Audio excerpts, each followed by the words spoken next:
नमस्कार, राज्यसभा टीवी के खास कार्यक्रम विशेष में आपका स्वागत है। मैं हूं दीपक डोभाल। गोवा में इन दिनों अंतर्राष्ट्रीय फिल्म महोत्सव की धूम है। देश और दुनिया के तमाम फिल्मकार इन दिनों गोवा में जुटे हुए हैं। 28 नवंबर तक चलने वाले इस महोत्सव में 200 से ज्यादा फिल्में दिखाई जाएंगी। 47वें अंतर्राष्ट्रीय फिल्म महोत्सव में क्या है खास और इस बार कितनी है तैयारियां, इन तमाम बातों से हम आपको रूबरू कराएंगे और साथ ही साथ बताएंगे कि राज्यसभा टीवी की कौन सी फिल्म इस महोत्सव में बनी हुई है आकर्षण का केंद्र। फिल्म महोत्सव के ज्यूरी से आपको दिखाएंगे खास बातचीत और साथ ही साथ हम आपको बताएंगे कि अंतर्राष्ट्रीय फिल्म महोत्सव का अब तक का सफरनामा कैसा रहा। तो आइए शुरू करते हैं आज का विशेष।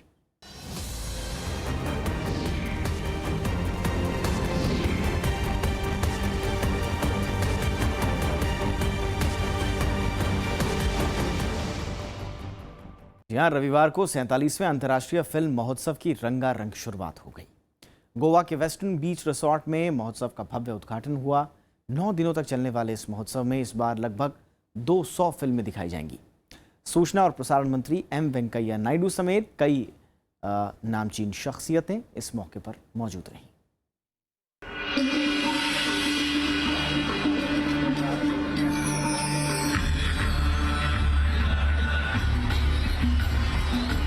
ये तस्वीरें हैं गोवा में चल रहे 47वें अंतर्राष्ट्रीय फिल्म महोत्सव की।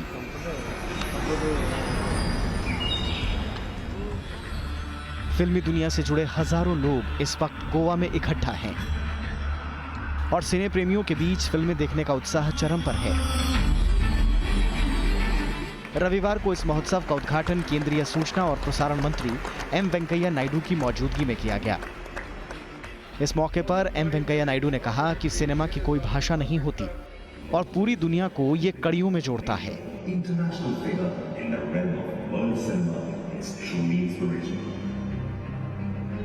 Cinema speaks with the language of universality.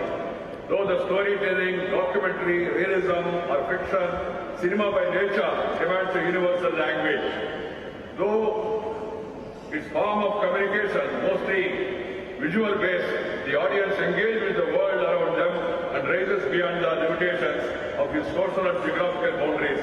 Here lies the potential of cinema as an instrument of social change.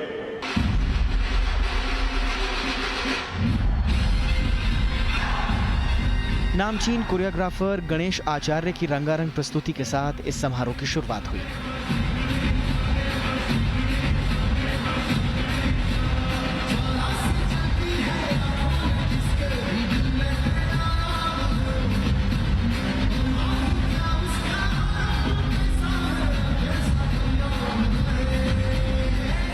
इस शानदार प्रस्तुति में भारतीय सिनेमा में महिलाओं के सफर और कामयाबी को दिखाया गया।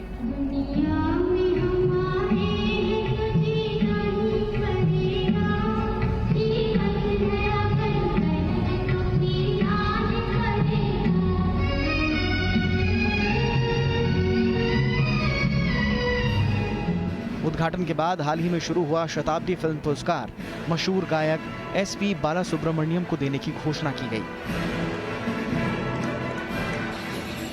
इस बार फिल्म महोत्सव का फोकस देश दक्षिण कोरिया है। भारत में दक्षिण कोरिया के राजदूत चो ह्यून ने भारतीय फिल्म संस्कृति की सराहना की। This festival surely demonstrates the strong film industry and also very colorful culture of India. I'm particularly honored because Korea is invited as the focus country this year. Altogether, 18 Korean films will be shown during the festival. 47वें अंतर्राष्ट्रीय film महोत्सव में इस बार स्वच्छ भारत पर 21 फिल्में दिखाई जाएंगी। भारतीय फिल्म खंड के तहत इन फिल्मों को रखा गया है। उद्घाटन समारोह में रक्षा मंत्री मनोहर पर्रिकर, गोवा के मुख्यमंत्री लक्ष्मीकांत पार्सेकर, बॉलीवुड अभिनेता सुशांत सिंह राजपूत समेत नाना पाटेकर और कल्की कोचलिन भी मौजूद थे। शोले फिल्म के निर्देशक रमेश सिप्पी फिल्म महोत्सव के मुख्य अतिथि के तौर पर मौजूद रहे। Absolutely fantastic festival of cinema from all over the world. Goa film महोत्सव में उद्घाटन फिल्म के तौर पर पोलैंड की फिल्म आफ्टर इमेज दिखाई गई।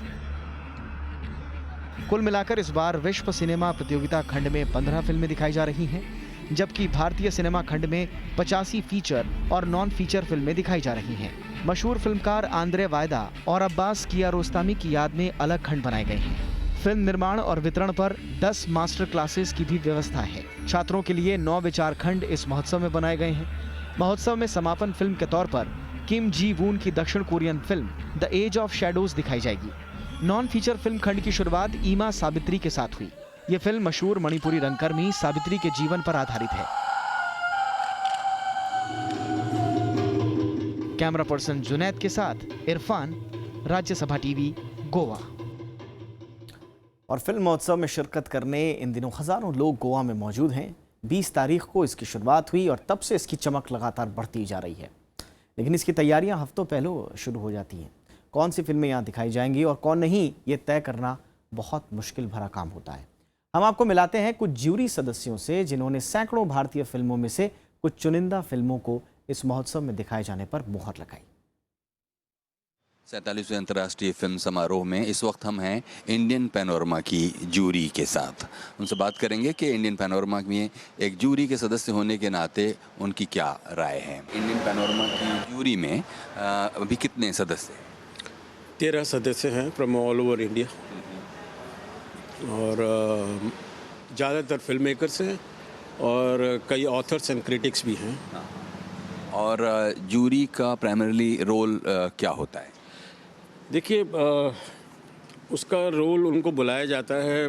करीब 1 महीने तक हम लोग दिल्ली में रहते हैं और भारतवर्ष से करीब जितनी फिल्में आई हैं थी, करीब ओवर 250 फिल्म्स को हम लोग अलग अलग स्टेजेस पे देखते हैं और उनको फ़िल्टर करते रहते हैं और फाइनली करीब 22 या 23 फिल्में हम लोग फाइनल करते हैं। मैं चाहूँगा कि हर साल मैं आऊँ, देखूँ, क्योंकि पूरा भारत का एक इंट्रोडक्शन बड़ा कमाल का होता है। मुझे कई भाषाएं हैं, कई स्टेट हैं जिनके बारे में हम लोग सुनते नहीं हैं, जिनके बारे में कुछ पता नहीं है। अचानक उस भाषाओं की जब फिल्में देखते हैं तो it is great learning experience. Coming to you, sir, is there any suggestion you want to make to Directorate Film Festival in regard to jury? No suggestions, because they have done everything quite all right. And we met India at one place, and so many cultures, so many languages. We learned India through this film. But there is only one problem I have, and in the commercial category they picked up some films from South India. There is all over the India, but there is no film from South India. So especially Kabali might have given a place because it collected more than 500 crores. Since you are a writer, you are an author, what is your observation about the current scenario of Indian panorama cinema? It represents the different facets of Indian culture, and I think every Indian should watch a panorama film to reinvent himself about the Indian culture. And there were films from a very community spoken, very small community like Khasi, Konkani, then Manipuri, and their cinematic skills is amazing. And at any given point of time, they par with any other well-developed film industry in the country. So if there were no panorama, Indian panorama, I don't think many of us would be able to see what's happening in other parts of this country in terms of cinema. जितनी फिल्में हम लोगों ने देखी उसकी 5% फिल्में हमने final की हैं। मतलब 95% फिल्में हम लोगों ने रिजेक्ट की और उसमें कई बड़े बड़े नाम हैं जो फिल्म फेस्टिवल के हिसाब से they are considered God's.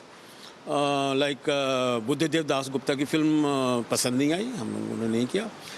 Govind Nihalani and Adur Gopalakrishnan, who is considered a god in Indian cinema, we didn't like his film, and we did not like. So basically, we were very ruthless about the quality of film. और अगर संस्कृत की film भी है, कोई भी language की भी film है, क्योंकि वो गुड सिनेमा है, इसलिए हम लोगों ने उसको सेलेक्ट किया। बहुत बहुत शुक्रिया आप सभी का अपना समय देने के लिए। 47वें अंतर्राष्ट्रीय फिल्म महोत्सव में राज्यसभा टीवी की ओर से को produced film farewell my Indian soldier की भी स्क्रीनिंग रखी गई। दरअसल ये एक डॉक्यू फिक्शन है जो आधारित है एक इंडो फ्रेंच लड़की की सच्ची कहानी पर, जो अपने अनजान भारतीय पूर्वजों को ढूंढने के लिए एक सफर पर निकल पड़ती है। और उसके पूर्वज थे पहले विश्व युद्ध में यूरोप में तैनात 1.5 लाख भारतीय सैनिकों में से कोई एक। जाने माने निर्माता निर्देशक विजय सिंह ने इस फिल्म का निर्देशन किया है। यह फिल्म कांस फिल्म महोत्सव समेत कई जगहों पर प्रदर्शित की जा चुकी है। ये दौर था पहले विश्व युद्ध का। युद्ध में कई फ्रांसीसी युवा कब्र में समा चुके थे।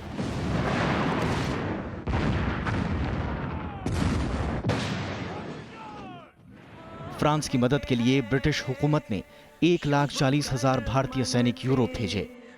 इन सैनिकों ने फ्रांस की हिफाजत के लिए अपनी जान की बाजी लगा दी। युद्ध में तैनाती के दौरान ही कई भारतीय सैनिकों को स्थानीय महिलाओं से प्यार हो गया। इनमें कई रिश्तों पर प्यार का रंग इतना गहरा चढ़ा कि एक नई इंडो यूरोपियन नस्ल ने जन्म लिया। लेकिन इन बच्चों को स्थानीय लोगों ने नहीं अपनाया और ना ही उन्हें कोई पहचान दी। फेयरवेल माय इंडियन सोल्जर ऐसी ही एक लड़की की कहानी पर आधारित है जो अपने पूर्वजों को तलाशते हुए भारत आती है। दिलचस्प बात ये थी कि जब उनको लाइंस के पीछे भेजा गया, सब सोल्जर्स को भेजते हैं जब वो थक जाते हैं थोड़ा रिकवर करने के लिए, तो वहाँ कौन था? सब आदमी तो वॉर के लिए चले गए थे, औरतें थी। तो कुछ अफेयर्स हुए इंडियन सोल्जर्स और इनके, और बच्चे पैदा हुए। और उन बच्चों के ऊपर, क्योंकि वो इलेजिटिमेट चिल्ड्रन थे, तो उनके ऊपर एक टैबू हो गया कि कोई उनकी बात नहीं करता था, ये वो। तो एक मैंने उनकी पीढ़ी की पीढ़ी उनके 4th जनरेशन की ग्रेट ग्रैंड डॉटर को ढूंढ लिया कि जिनका वो, जो कि अननोन इंडियन सोल्जर और फ्रेंच लड़की। तो ये कहानी में एक एक्ट्रेस प्ले करती है रोल एक ग्रेट ग्रैंड डॉटर का, और वो ढूंढने जाती है अपने अननोन इंडियन सोल्जर का। अब उसको तो मिल नहीं पाएगी, पर जैसे वो ढूंढती है पूरी डॉक्यूमेंट्री उसके इर्द गिर्द ऐसे लिपटी हुई है। Farewell my Indian soldier film Rajya Sabha TV के सहयोग से सिलुवे फिल्म ने बनाई है, जिसे भारत में फ्रांसीसी दूतावास का सहयोग भी मिला। फिल्म के निर्देशक हैं पेरिस में काम करने वाले भारतीय फिल्मकार और निर्देशक विजय सिंह। यूं तो ये फिल्म प्रतिष्ठित कांस फिल्म फेस्टिवल समेत कई अंतर्राष्ट्रीय मंचों पर तारीफें पा चुकी है, लेकिन गोवा अंतर्राष्ट्रीय फिल्म फेस्टिवल में फिल्म की स्क्रीनिंग को लेकर विजय सिंह काफी उत्साहित दिखे। एज शाम बेनिगल सेज कि ये हिंदुस्तान की एक जायदाद बन गई है, ये हमारी हिस्ट्री की हेरिटेज है, और हम इसकी कदर नहीं करते हैं इन बातों की, और उन सोल्जर्स की कोई कदर नहीं करता है जो कि वहाँ पे गए थे। ऐसे ही जाके सल्यूट वगैरह माराते हैं झंडों के सामने, पर जब काम करने का वक्त आता है तो एक RSTV मिलता है जो कि साथ चलने वाला। बाकी कौन है टीवी यहाँ पे? सारे आके बोलते हैं कारगिल में ये हो गया, वो हो गया। ये जब टेलीविज़न सुबह से लेकर शाम तक चिल्ला रहे हैं, तो जब ऐसी फिल्म आती है, या तो आप फिल्म की निंदा कीजिए, फिल्म खराब, और जब ऐसा कोई सब्जेक्ट आता है तो क्यों नहीं सामने आते कि हम भी बनाएंगे इसे। ये फिल्म अपने आप में किसी ऐतिहासिक दस्तावेज से कम नहीं। फिल्म में पश्चिमी मोर्चे पर लड़ रहे भारतीय सैनिकों से जुड़े कई ऐतिहासिक साक्ष्यों का पता चलता है। फिल्म में 100 साल पुराने भारतीय युद्ध गीत और भारतीय सैनिकों की लिखी करीब 600 चिट्ठियों से रूबरू होने का मौका मिलता है। Soldiers who went and fought in Europe, Indians from all parts of India, finding solace and some kind of romance and beauty with the opposite sex in places where they were posted, and some friendships, romances, relationships, children blooming. It's an idea which is very beautiful, and that has been told is amazing. Farewell my Indian soldier में युद्ध में झोंके गए भारतीय सैनिकों की शहादत और उनकी पीड़ा को करीब से जानने का मौका मिलता है। फिल्म बताती है कि उस वक्त भारतीय सैनिक किन किन बीमारियों से जूझे और ब्रिटिश सेना और अंग्रेजी अस्पतालों में उन्होंने क्या क्या महसूस किया। I saw it in Cannes earlier this year, and I thought it was a beautifully made film. I had no idea that there were so many Indian soldiers that were fighting on behalf of the French army during the Second World War. So, really educational for me and a beautiful film. Rajya Sabha TV के सहयोग से बनी इस docu fiction को दुनिया भर की तारीफें मिली हैं। इस सब्जेक्ट पर बनी ये इकलौती फिल्म है। फिल्म एक तरफ युद्ध की विभीषिका को बेहद असरदार तरीके से पर्दे पर उकेरती है, तो पराये देश में युद्ध के दौरान प्यार और अपनेपन का एहसास भी कराती है। फिल्म भारत के उत्तराखंड और राजस्थान से लेकर फ्रांस, इंग्लैंड और बेल्जियम में शूट की गई। फिल्म 5 साल में तैयार हुई, जिनमें शुरुआती 2 साल केवल रिसर्च में ही लगे। गोवा से इरफान के साथ bureau report, Rajya Sabha TV. Bharat में अंतर्राष्ट्रीय फिल्म महोत्सव का इतिहास 5 दशक से ज्यादा पुराना है। गोवा में पिछले 12 वर्षों से यह महोत्सव लगातार आयोजित हो रहा है। ऐसे में यह देखना दिलचस्प है कि इस सफर में फिल्म महोत्सव अपनी तैयारी और कलेवर में कितना बदला, क्या क्या बदलाव आए और इस बार क्या है इसमें नया और ख़ास। इस मुद्दे पर हमारे संवाददाता इरफान ने फिल्म फेडरेशन ऑफ इंडिया के अध्यक्ष टीपी अग्रवाल से खास बातचीत की। इस वक्त हम हैं फिल्म फेडरेशन ऑफ इंडिया के प्रेसिडेंट टीपी अग्रवाल जी के साथ। उनसे ये जानने की कोशिश करेंगे कि इतने बरसों से जो फिल्म फेस्टिवल ऑर्गेनाइज किया जा रहा है उसमें उन्होंने क्या बदलाव देखे हैं। देखिए, सबसे अच्छा बदलाव इस साल जो है, the things are being done on a very nice way, and I don't think this year the disturbance is from the political parties. Normally हर साल क्या होता है, पॉलिटिकल पार्टीज का इंटरफेयर हो जाता था, इंटरफेरेंस उनके लोगों का जो इस साल नहीं है। And I think the free hand has been given to the DFF and ESG both, and they are working really very nicely this year. क्योंकि आप बरसों से इस फेस्टिवल को देख रहे हैं, तो उसमें किस किस तरह के मेजर टर्निंग पॉइंट्स या कि ये कैसे वो ग्रो करता गया और मैच्योर होता गया, या क्या आपका? देखिए, it all depends on the experience. It was very good initially when it was started. Then it was very good at the time when SM Khan was the director of the festival. And now I can see the change. Last year the differences नहीं थे, but this year तो I can see drastic change. And हर चीज़ का इंतजाम है आज यहाँ पर, except transportation की थोड़ी कमी है, जो कि इनको ऐसा दूर कर देनी चाहिए। जैसे you go to other countries, वहाँ पे festivals में आप जाते हैं तो they are the vehicles dedicated from one hotel to another hotel to the venue, so people can come. I think if they do that also, then they will come on the international level and they will come on that level. अगर आप participation के angle से देखें तो इसमें आपका क्या reaction है? The participation is very good. Since they have increased the value of the prizes also, so it has made a difference. People are coming and they are giving good facilities to those people. Suppose one picture is coming, at least they are giving the passes and stay in the hotel for 4 people, and that's something very good. The producer, director, 2 actors, they are coming and they are doing that wonderful. और जो बात अक्सर इस बात की चर्चा की जाती है कि मेन स्ट्रीम कॉमर्शियल सिनेमा के जो जाने माने चेहरे वगैरह होते हैं वो कम इसमें दिलचस्पी दिखाते हैं, इसमें आपका क्या एक्सपीरियंस रहा है? क्या कोई ऐसा दौर था जब बहुत लोग आया करते थे और अब नहीं आते? पहले बहुत लोग आते थे, but I don't understand, either their approach is not correct or they don't take the help of the film bodies. If they take the help of the film bodies and for the associations, and I think the people should come and they should give more power to the associations. If they give more power, then it is the duty of the association to bring those people. इस बार हम देख रहे हैं एक नई चीज़ जो कि film festival के साथ एक प्रीफिक्स लगाया गया, FIAF। ये क्या है और इस बार लगाए जाने की इसको क्यों ज़रूरत पड़ी? This I don't understand, but they are associated with FIAF for the last 20 years. I don't understand why they have put it.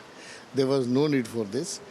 As it is, because when I came, I also went in the market and I saw everywhere associated with the FIAF. And I was also shocked myself. Rather, I asked the people, why you are doing it? They say, we don't know. Because I want to know that as I am the first vice president of the world body, this FIAF, why this is happening. So nobody had any answer to that. But anyway, if they have put it, it's nice.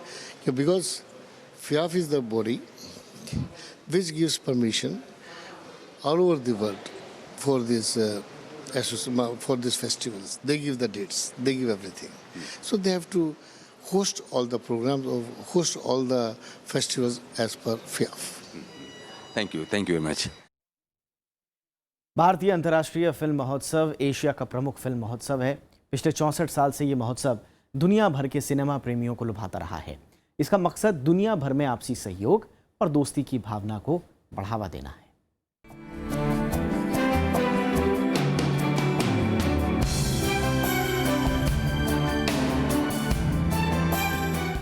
भारतीय अंतर्राष्ट्रीय film महोत्सव यानी IFFI का इतिहास 64 साल पुराना है। इसका मकसद दुनिया भर के सिनेमा को साझा मंच देना, विभिन्न देशों की सामाजिक व सांस्कृतिक मूल्यों को दर्शाने वाली फिल्मों को प्रोत्साहित करना, कला और संस्कृति को बढ़ावा देना और दुनिया भर के लोगों में मित्रता और सहयोग को बढ़ावा देना है। साथ ही इसका लक्ष्य सभी विधा के फिल्मकारों की खोज, प्रोत्साहन और उन्हें सहयोग देना है ताकि फिल्म शैली, सौंदर्य शास्त्र और विषय वस्तु में विविधता को एक साथ लाया जा सके। I have earlier made it a case for films to carry a message. Social change is all about alteration of social structure, cultural patterns over time. Social structure is all about persistent pattern of relationship among individuals and groups in the form of stereotypes. पहला भारतीय film महोत्सव 1952 में मुंबई में आयोजित किया गया था। इस फिल्म महोत्सव का आयोजन फिल्म डिवीजन में भारत सरकार के साथ मिलकर किया गया था। तत्कालीन प्रधानमंत्री पंडित जवाहरलाल नेहरू ने 21 फरवरी 1952 को दिल्ली में इसका उद्घाटन किया। पहले फिल्म महोत्सव में अमेरिका समेत 23 देशों के फिल्मकारों ने शिरकत की। इसमें 100 लघु फिल्म और 40 फीचर फिल्म प्रदर्शित की गई। IFFI देश में अपनी तरह का सबसे बड़ा आयोजन था। It's very exciting. I'm so happy because a lot of filmmaker and the producer and the actress can meet only 5 days in Goa. It's the very huge international movie film festival. I am so excited. Bharat में आयोजित अंतर्राष्ट्रीय film महोत्सव Asia का भी पहला film महोत्सव है। इसमें हिंदी फिल्म आवारा, तेलुगु फिल्म पाताल भैरवी, मराठी फिल्म अमर भूपाली और बांग्ला फिल्म बाबला भारतीय प्रविष्टियां थीं। इसके अलावा इसमें जो अंतर्राष्ट्रीय फिल्म दिखाई गईं, उसमें इटली की bicycle thief, miracle of Milan, Japan की यूकी वारिसो, ब्रिटेन की डांसिंग फ्लीस, रूस की फॉल ऑन बर्लिन और अमेरिका की द रिवर प्रमुख थी। IFFI के दूसरे संस्करण का आयोजन नई दिल्ली में हुआ। जनवरी 1965 में नई दिल्ली में आयोजित तीसरे संस्करण से IFFI प्रतिस्पर्धी हो गया। 1975 में छठा फिल्म महोत्सव कोलकाता में आयोजित हुआ। इसके बाद बारी बारी से ये त्रिवेंद्रम, चेन्नई, मुंबई, कोलकाता, हैदराबाद और बेंगलुरु में आयोजित होता रहा। 2004 में IFFI का आयोजन गोवा में हुआ। तब से IFFI वार्षिक समारोह बन गया और इसकी संस्कृति प्रतिस्पर्धी हो गई। अब गोवा IFFI का स्थायी आयोजन स्थल है यहाँ पे, और मेरा पहली बार है गोवा में एंड काफ़ी एक्साइटेड हूँ, काफ़ी खुश हूँ बिकॉज साइमल्टेनियसली इतने सारे अच्छे अच्छे प्रोग्राम्स है कि like I am really confuse, like कौन सा अटेंड करना है, मुझे कंफ्यूज हो रहा है। इस साल 47वें गोवा भारतीय अंतर्राष्ट्रीय फिल्म महोत्सव का आयोजन सूचना और प्रसारण मंत्रालय, फिल्म निदेशालय और गोवा सरकार मिलकर कर रहे हैं। इसमें भारतीय पैनोरामा श्रेणी के तहत 13 सदस्यों की जूरी ने 22 फिल्मों का चयन किया है। 63वें राष्ट्रीय फिल्म पुरस्कार की सर्वश्रेष्ठ फीचर फिल्म बाहुबली को भारतीय पैनोरामा 2016 में शामिल किया गया है। सैयद मोहम्मद इरफान के साथ जैगम मुर्तजा, राज्यसभा टीवी।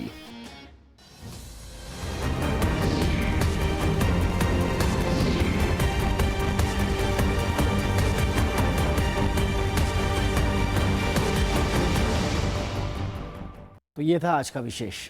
नमस्कार।